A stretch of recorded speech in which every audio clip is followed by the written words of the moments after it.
We ask one question: are you a paper chaser? And if this message exposed that you are a paper chaser, that somewhere in your heart you have made money and riches more important than God in your life, your actions reflect it, your lifestyle reflects it. Maybe you don't say it out loud, but that's what you feel internally. If that's you, I want to let you know one thing so strongly. I hope you hear this more than anything else. God loves you. Write it down in a point. God is not concerned with possessions. He's concerned with priority. I keep saying the same thing. Some of us, your houses, you don't own the house owns you. Some of you, your shoe collection, you don't own that. The shoe collection owns you. If God told you right now to give every one of your shoes away, you would leave the faith. That's simple. Is that all it would take? Is God asking you to downgrade your home right now so you could save more and be a good steward? And you would say, God would never take that from me because it was a blessing. Ask Abraham, will God ask back for what he gave you as a promise? He waited 25 years for Isaac, and then he said, give him back. But Abraham was a purpose chaser. He wasn't going after the thing God gave him. He wanted God. And because he could have God, God said, send the ram back. And he made a way for him not to sacrifice what he has been promised because he was willing to give it up for purpose. What are you willing to give up to stay in the purpose God has for you? I will no longer be a paper chaser. I'm going to be a purpose chaser.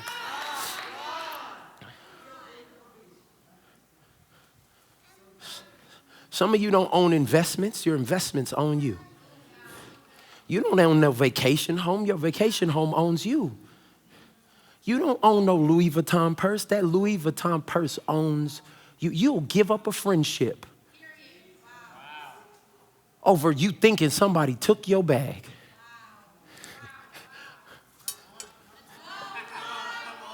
I mean your business. There are people right now that have makeup collections that are more important than the people God surrounded you with. You don't own MAC or Fenty. They own you. You don't own social media accounts. The monetization owns you. You have given up your character to make some coins. You literally are exposing everything that has been laid up for the man of God or the woman of God you're supposed to be with for a few $1,000s. Your great-grandchildren will see this and have to reconcile how the person who in a different season is now telling me to live a different way, they gave up the cookie for some coins. Can I be that real? It might mean, I don't know, I'm not saying you are, but it might mean you're a paper chaser. My last point, would you be willing to part with the possessions to follow purpose? Would you? This is what God had to ask me. That's what God had to literally challenge me with. Michael, I want you to be a pastor. Is this your purpose for me, God? Pastors is broke. Father, is this your purpose for me? Like, pastors don't seem to really enjoy their lives. Is this your purpose for me, God? He said, yeah, it's your purpose for me. How you want me to do it? Represent. I want you to represent it. I want you to be in a place where you are so committed to purpose in my kingdom that everything that happens after it, there's no way I knew that Relationship Goals was going to be a #1 New York Times bestseller. I would have never written a book had I not preached a message, had I not been a pastor, had I not said yes to God in a Best Western in 2014 at 2 a.m. All of those steps were purpose that now has the paper chasing me. I will never lie to you. My entire financial situation has changed after God allowed me to release that book.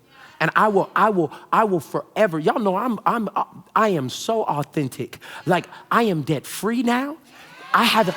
No, y'all won't even rejoice with me like it was you. 2 years ago, that wasn't my testimony. This past year, I paid off my house.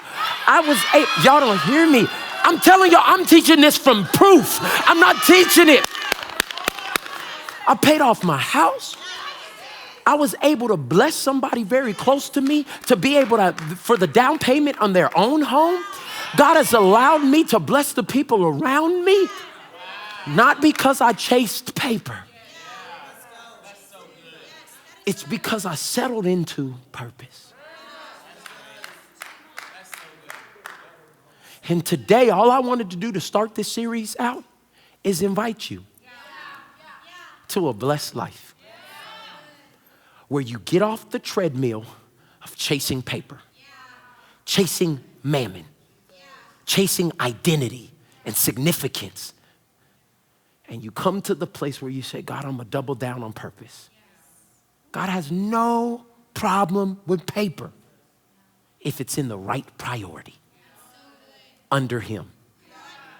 You can't serve no man, no woman, no pastor, no leader, no celebrity, no star, no president, no government official. No one can serve God and mammon. But do you know what I love about God? Is he's full of grace. That even when you're a paper chaser, his love still looks at you in the best light. Did y'all see it? In verse 21, it says, Jesus looking at the man, what did Jesus feel? Jesus felt genuine love for that man. Huh? I came to tell you right now, if this message has exposed, we ask one question, are you a paper chaser? And if this message exposed that you are a paper chaser, that somewhere in your heart you have made money and riches more important than God in your life, your actions reflect it, your lifestyle reflects it. Maybe you don't say it out loud, but that's what you feel internally. If that's you, I want to let you know one thing so strongly. I hope you hear this more than anything else. God loves you. This young man was a paper chaser and would walk away from purpose. But when God looked at him, the only thing he could see was love for him. And this is your invitation into transformation. I'm believing that over this next 4 weeks, that every place on the inside of us that still has a little chase. You might not be sprinting. Come on, let's be honest. Some of y'all used to be sprinting for the paper. Now you just fast walking. You know what I'm saying? Y'all know how people be, they be power walking. Yeah. But every little bit of strive, I'm praying that God would give us the pace of grace to say, if this is where you want me, if this is where you want me to steward, if the average salary of a teacher is only this in my area, but I know I'm purposed to be there. If a medical technician only makes this, Father, if you're asking me to come out of this position and serve these people who can't pay me at this moment, I'm deciding that I'm gonna seek first your kingdom, your purpose, your plan. I got plans, but it's your purpose that will prevail. So I'm gonna stop fighting you.